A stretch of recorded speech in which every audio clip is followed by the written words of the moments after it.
নমস্কাৰ, প্ৰতিদিন খবৰ চাই থকাৰ বাবে ধন্যবাদ জনাইছোঁ আৰু এই মুহূৰ্তত আহি পৰিছে আজি সন্ধিয়াৰ বহুকেইটা গুৰুত্বপূৰ্ণ খবৰ।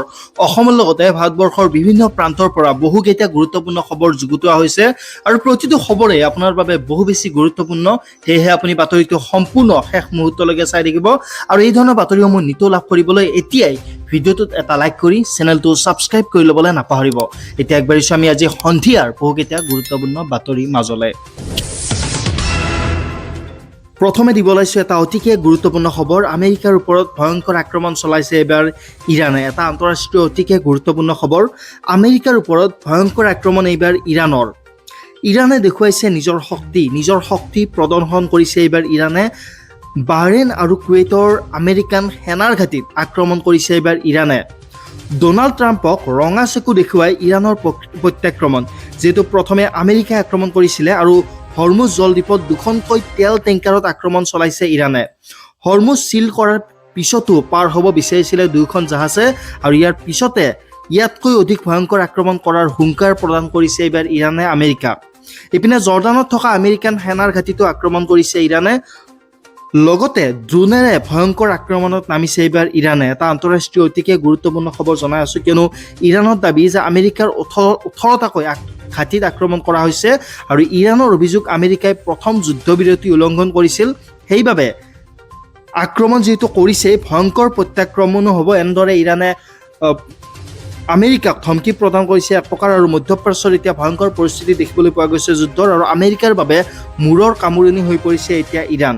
দিনক দিনে যুদ্ধ বৃদ্ধি হ'বলৈ ধৰিছে। ইৰাণ আৰু আমেৰিকাৰ যুদ্ধৰ দ্বিতীয় দিনটো উত্তপ্ত পৰিস্থিতিৰ সৃষ্টি হৈছে মধ্যপ্ৰাচ্যত আৰু ইৰাণৰ আক্ৰমণৰ পিছতে কুৱেইটে বন্ধ কৰি দিবলগীয়া হৈছে আকাশমাৰ্গ।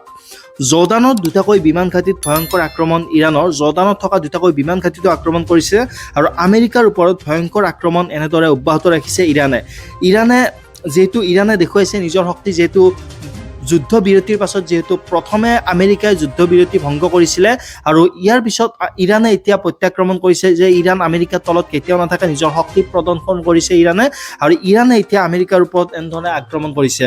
এই ঘটনাই কিন্তু ক'ৰবাত নহয় ক'ৰবাত সমগ্ৰ বিশ্বতে খলকনিৰ সৃষ্টি হ'ব আৰু আমেৰিকাই যে এইবাৰ প্ৰত্যাক্ৰমণ নকৰিব এই কথা কিন্তু কেতিয়াও নুই কৰিব নোৱাৰি। আৰু যিমান দিনলৈ এই যুদ্ধ অব্যাহত থাকিব সিমান দিনলৈ কিন্তু সমগ্ৰ বিশ্বতে ইন্ধনজাত সামগ্ৰীৰ লগতে বিভিন্ন সামগ্ৰীৰ মূল্যবৃদ্ধি অব্যাহত থাকিব। দিনক দিনে মূল্যবৃদ্ধি বাঢ়িহে যাব, মূল্যবৃদ্ধি কেতিয়াও নকমে। গতিকে আপোনালোকে আশা কৰক যে এই যুদ্ধ ইয়াতে সামৰণি ঘটে, যাতে বিশ্বত শান্তি পৰিৱেশৰ সৃষ্টি হয়। পৰৱৰ্তী আন্তঃৰাষ্ট্ৰীয় আন এক গুৰুত্বপূৰ্ণ খবৰ এই মুহূৰ্তত। পুনৰ বন্ধ কৰি দিয়া হ'ল হৰমুজ জলদ্বীপ। সকলোকে আচৰিত কৰি ইৰাণে এই ডাঙৰ সিদ্ধান্ত গ্ৰহণ কৰিছে আৰু পুনৰ হৰমুজ জলদ্বীপ বন্ধ কৰি দিয়া হৈছে। মধ্যপ্ৰাচ্য যুদ্ধৰ ভয়ংকৰ ৰূপ এতিয়া দেখিবলৈ পোৱা গৈছে আৰু হৰমুজ জলদ্বীপেৰে পাৰ হ'ব নোৱাৰিব, এখনো জাহাজ পাৰ হ'ব নোৱাৰিব। আমেৰিকাৰ আক্ৰমণৰ পিছতে ইৰাণে চিল কৰিলে এইবাৰ হৰমুজ জলদ্বীপ। হৰমুজেৰে জাহাজ পাৰ হ'ব বিচাৰিলে আক্ৰমণ কৰা হ'ব। এনেদৰে এতিয়া ইৰাণে ধমকি প্ৰদান কৰিছে, সকিয়নি প্ৰদান কৰিছে ইৰাণ সৈন্য বাহিনীয়ে। যিকোনো জাহাজকে টাৰ্গেট কৰি ল'ব এইবাৰ ইৰাণে। যিকোনো জাহাজ, তেল পৰিবাহী জাহাজো আনকি বাচি যাব নোৱাৰিব হৰমুজ প্ৰণালীৰে যদি পাৰ হ'ব বিচাৰে।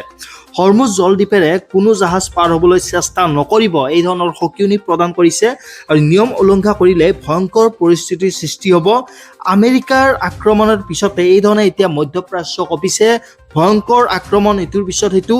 ইৰাণৰ কঠোৰ সিদ্ধান্তৰ পিছতে এইবাৰ চিন্তিত হৈ পৰিছে সমগ্ৰ বিশ্ববাসী। আন্তঃৰাষ্ট্ৰীয় বজাৰত পুনৰ পেলাব পাৰে বৃহৎ প্ৰভাৱ। ইপিনে সাগৰতো আমেৰিকা আৰু ইৰাণৰ যুদ্ধ ইতিমধ্যে আৰম্ভ হৈ পৰিছে। আন্তঃৰাষ্ট্ৰীয় এটা অতি ভয়ংকৰ খবৰ।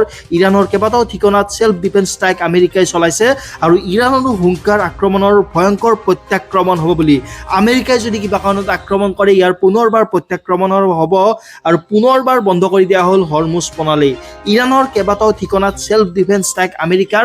মধ্যপ্ৰাচ্যৰ এই খবৰে কিন্তু সমগ্ৰ বিশ্বতে এক খলকনিৰ সৃষ্টি কৰিছে। সমগ্ৰ বিশ্ব বজাৰতে এক অভাৱনীয় পৰিস্থিতিৰ সৃষ্টি কৰিছে, কিয়নো এই যুদ্ধ যিমান দিনলৈ বৃদ্ধি হৈ থাকিব, এই যুদ্ধ যিমানেই ডাঙৰ হ'ব সিমানেই সমগ্ৰ বিশ্বত ইয়াৰ প্ৰভাৱ ভয়ংকৰ ৰূপত পৰা দেখিবলৈ পোৱা যাব আৰু মধ্যপ্ৰাচ্যত যুদ্ধ অব্যাহত আছে এতিয়া ইৰাণ আৰু আমেৰিকাৰ মাজত। এই সন্দৰ্ভত আপোনালোকৰ মতামত কমেণ্ট বক্সত জনাওক আৰু এই ধৰণৰ খবৰসমূহ নিতৌ চাই থাকিবলৈ এতিয়াই চেনেলটো ছাবস্ক্ৰাইব কৰি ভিডিঅ'টোত এটা লাইক কৰি দিয়ক।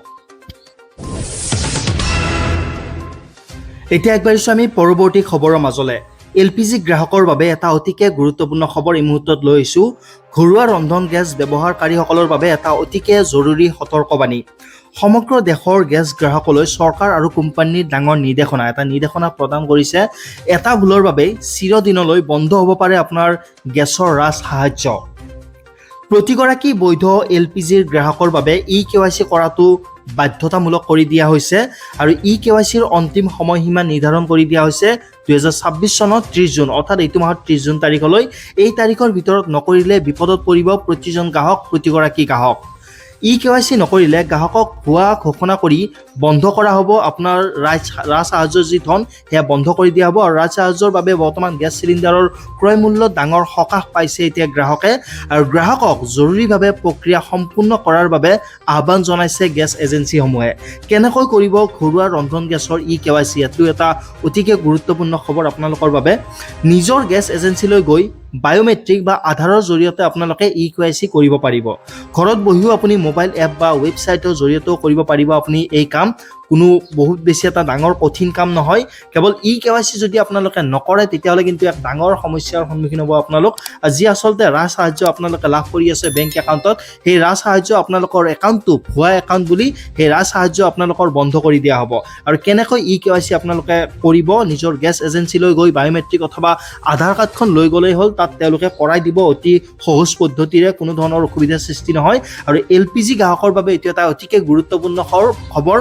প্ৰতিগৰাকী LPG গ্ৰাহকলৈ আপোনালোকে এই খবৰটো শ্বেয়াৰ কৰি দিয়ক, আপোনাৰ পৰিয়ালৰ, আপোনাৰ আত্মীয়ৰ। কিন্তু আজিতো সময় নাই, অহাকালি আপোনালোকে গৈ LPG যি আচলতে এজেঞ্চি আছে তাতে গৈ খবৰ কৰক, অথবা আপোনালোকে মোবাইল এপৰ জৰিয়তে অথবা ইণ্টাৰনেটৰ যি কেফে আছে তাতে গৈ আপোনালোকে সেই eKYC সম্পূৰ্ণ কৰিব পাৰে।